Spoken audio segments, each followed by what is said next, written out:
So how many times have you heard that you should always use CSS animations whenever possible instead of JavaScript?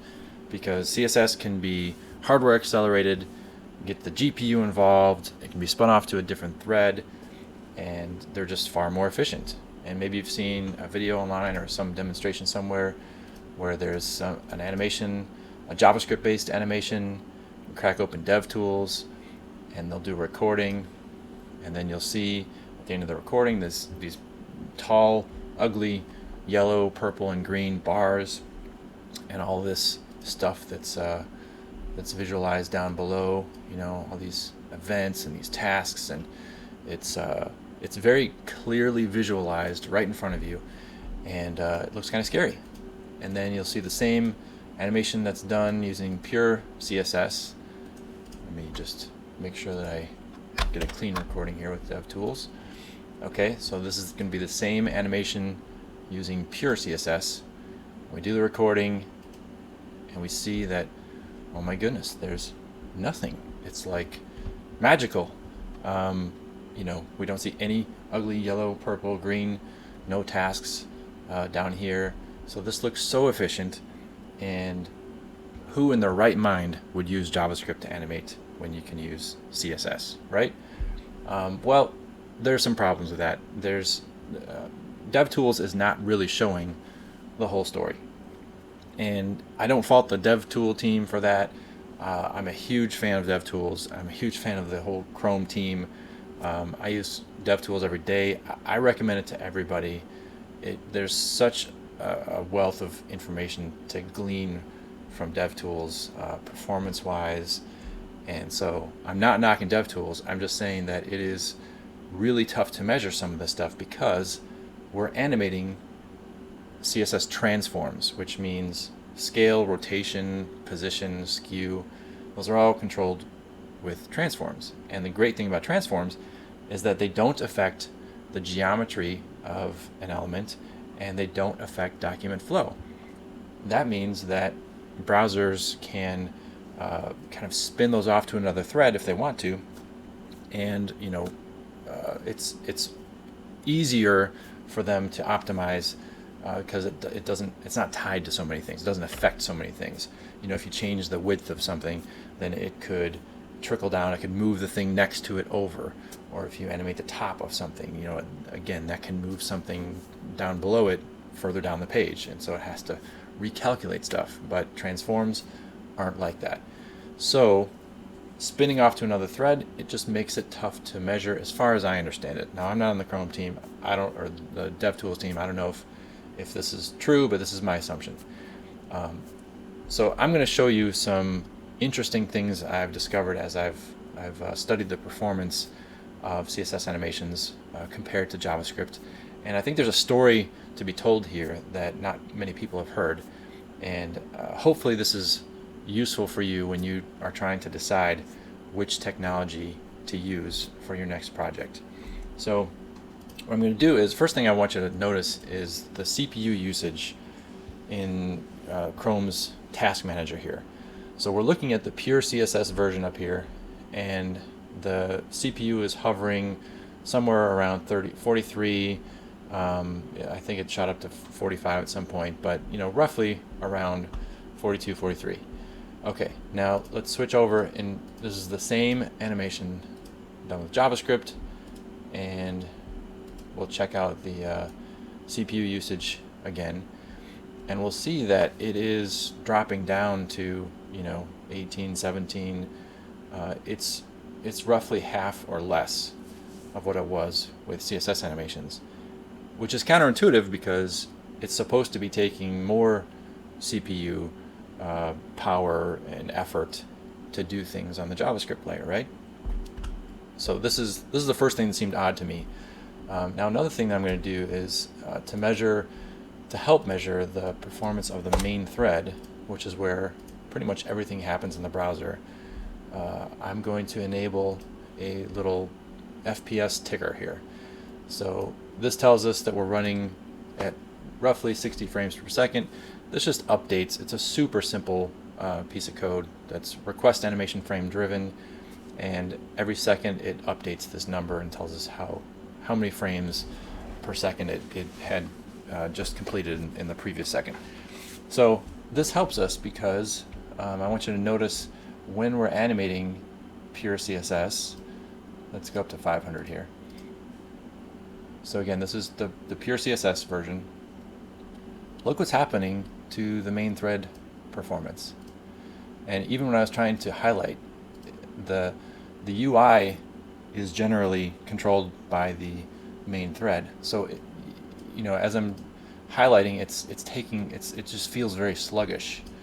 But if you look at the elements that are animating, they look relatively smooth. So there's no way that those are only repainting 9 times per second. They're much more than that. I would guess that they're at least 15 frames per second, probably more like 30, 40, 50. I don't think they're 60, but there's a difference here between how often these are repainting and how often the main thread is getting updated. So there's a price that you're paying, at least in Chrome, and I've checked this on other WebKit browsers as well, and I see the same thing, on iOS, my iPad, and Safari. The same thing happens. Now there's another interesting anomaly that has to do with the fact that if you introduce another property, like in this case I have some checkboxes up here that allow me to animate the top property. So we're going to keep animating the transforms to do the left and right motion, the translate X, and then we're going to have the top portion. Let me switch over to GSAP for a second to show you how this is supposed to look. So I dropped a line into place. So we're animating vertically using the top property, horizontally using the transforms, the translate X. So that line indicates where the top left corner of the first box is supposed to line up. So no surprises, it's all synchronized, it's great. The problem is that since the browser is spinning this transforms off to another thread, it's still the top, or just about any other property besides transforms and opacity, can't really be spun off to a different thread, or they have to come back to the main thread before updating anyway. So I chose top here just because it's easy to visualize. It could be background color, it could be width or height, or margin, padding, whatever. But you'll notice here that there's this jumping, this vibrating vertically, because the top property is being updated far less frequently than the transforms, which are going left to right.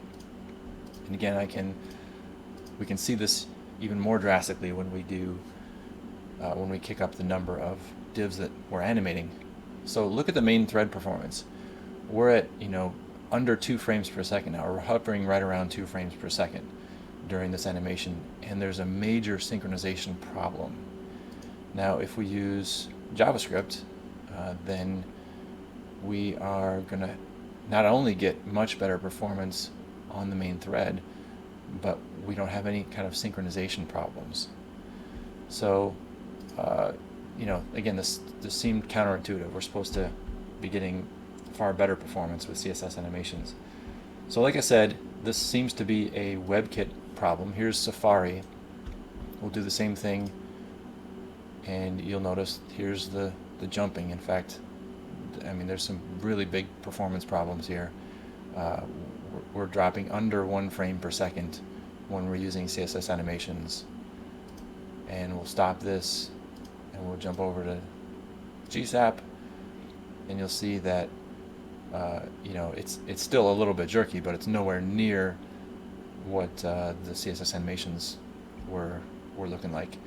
So main thread performance much better, smoother, and even when you do, let's say we do top and left property, well, now we don't see any problems with the synchronization, and the reason is because top and left are both kind of tied to the main thread. So there's no chance for the browser to get out of sync. It's not trying to spin these transforms off to a different thread and updating them more frequently. Everything is staying synchronized. But still, what I've noticed is that, I'm sorry, that was on GSAP, and GSAP is better performance, even in this case. So notice now we're on pure CSS, and it is staying synchronized, but the performance is not what it was with GSAP. We're kind of bouncing around a lot, we're getting some vibration, but it's not drifting from the line, which is good. So in the only case I've been able to discover that makes CSS animations appear to be smoother in some cases is with transforms. Now, another interesting thing is that Firefox handles it differently. Let's look at pure CSS animating the transforms and top. Now look, there's no jumping, there's no synchronization problems, but we're also not getting stellar performance. So it appears to me as if, and if I understand correctly, Firefox used to have the synchronization problem, but they have since fixed that, and they've essentially said, okay, we're willing we see the trade-off that we have to make, and we're choosing to prioritize synchronization over performance of transforms specifically and having them spun off to a different thread. So I wouldn't be surprised if at some point the WebKit browsers follow suit and do the same kind of thing, but like I said, there's a trade-off. If they sync it back up with the main thread, then you're not going to have that independent smoothness of just the transforms.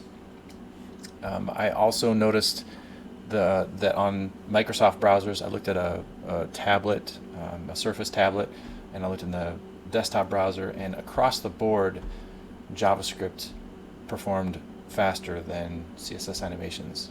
I couldn't find any cases where that didn't, but I would encourage you to do your own tests. And don't take my word for it. I'll put up the link to this CodePen, and you can play around, and you see there's no tricks here. There's quite a few other benefits of using JavaScript animation, like you get a lot more easing options. You can do physics-based motion.